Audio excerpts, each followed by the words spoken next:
सब आशा करती हूँ आप लोग ठीक होंगे। तो हम तीनों बहनें आप सभी को बहुत ही सुंदर, बहुत ही प्यारा गीत सुनाएंगे और सुनिएगा दिल से।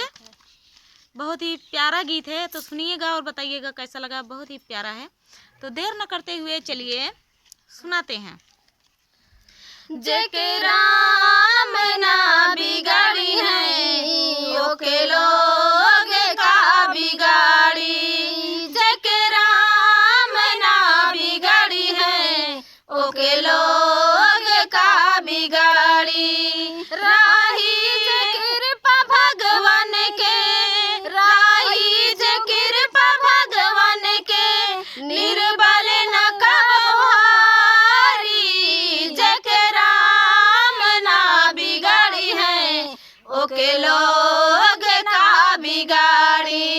जेके राम ना बिगाड़ी है ओके लोग का बिगाड़ी। हर दम का बुरा चाहिला दुनिया में हो मुदैया।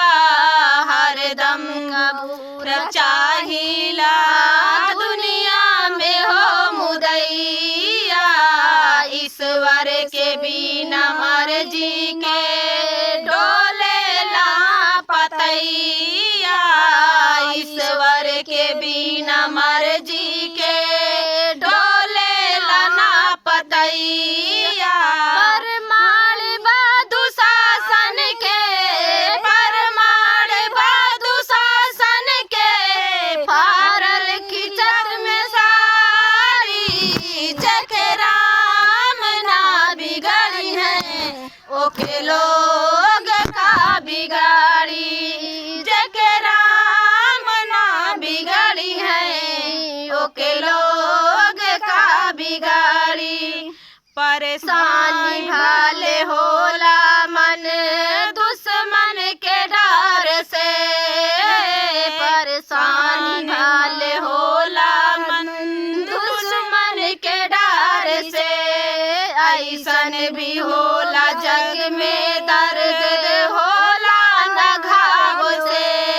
ऐसन भी होला जग में दर्द होला न घाव से।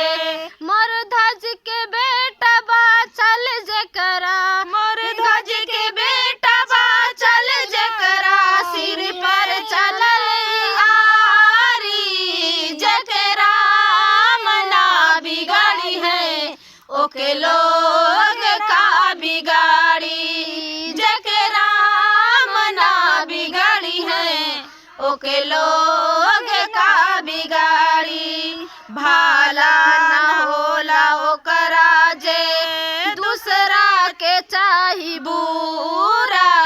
भाला ना होला ओकरा जे दूसरा के चाही बुरा।